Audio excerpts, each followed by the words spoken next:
I have yet to meet a critic of Aleister Crowley's work after it was obviously like pure insanity.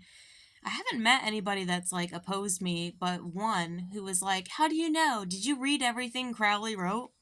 Nope.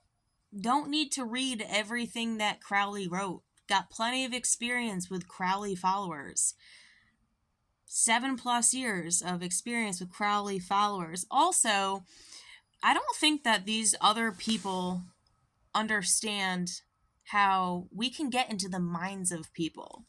I believe this is the opposite of AI, is the reality that as humanity begins to progress, you're going to have this ability to reach into different avenues of information and study just by pattern recognition, history, knowledge of history, and cueing on the facial recognition, the behavioral patterns, the mannerisms.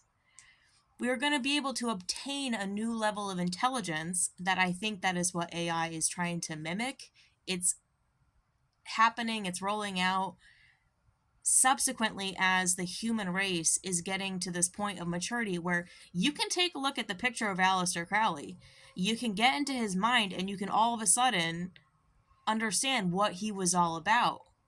If you're not super like righteous Christian, hate the devil, fuck the devil, if you have a maturity of duality and you get in there and you're like, got it, understood. And then all these people went insane. In fact, Aleister Crowley didn't keep like a single friend. Like, I don't think he kept a single friend. Narcissistic cults, they do not tend to stick around very long with each other, don't they? Nope.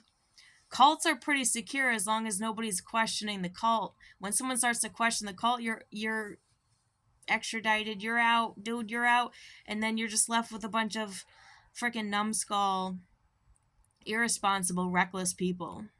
Who the Crowley cult was just a bunch of reckless people. They were irresponsible. They forfeited responsibility for pleasure. They forfeited love for lust.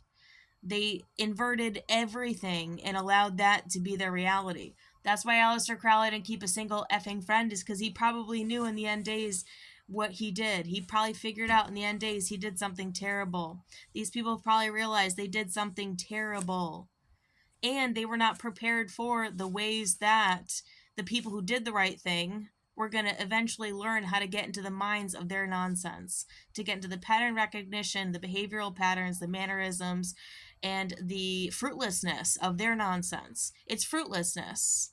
And I'm not saying this because I think I'm better than you. I'm saying this because I care about people and I see that what you've done for multi-generations is you forfeited responsibility for recklessness and pleasure. And it was wrong. And you went crazy. And that's why you're going crazy. And that's why you can't find your wits about you. It's because maybe you're multi-generation of who needs to come to Jesus. You know, God wasn't playing around when he made a new covenant through Jesus Christ. He was not playing around. He was not messing around. He let you mess around and you all fell to reprobate minds. You all fell into insanity and drugs and sex and STDs and nonsense and illegitimate kids and lesbians and gays. You fell into that because God allows you to run on for a long time. But sooner or later he cuts you down.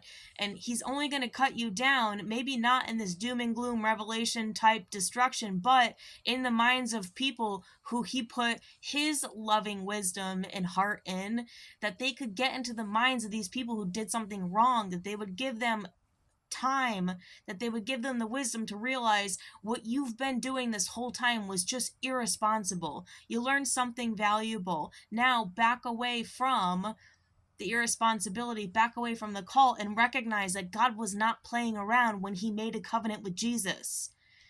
He was not messing around. Now, couple these two things together, you might have something salvageable. If you don't, if you just continue to criticize people like me, I mean, let your wieners fall off. Right? Scissor each other into an oblivion in the forest. Let your bloodline die here. Let your drugs take you over. Let your reprobate lifestyle take you over. Let you find a death of a shriveled up prune. Let it be. Because I don't know that it was supposed to be this like massive destruction, but just like this massive revelation of two unlike-minded people finding like-mindedness.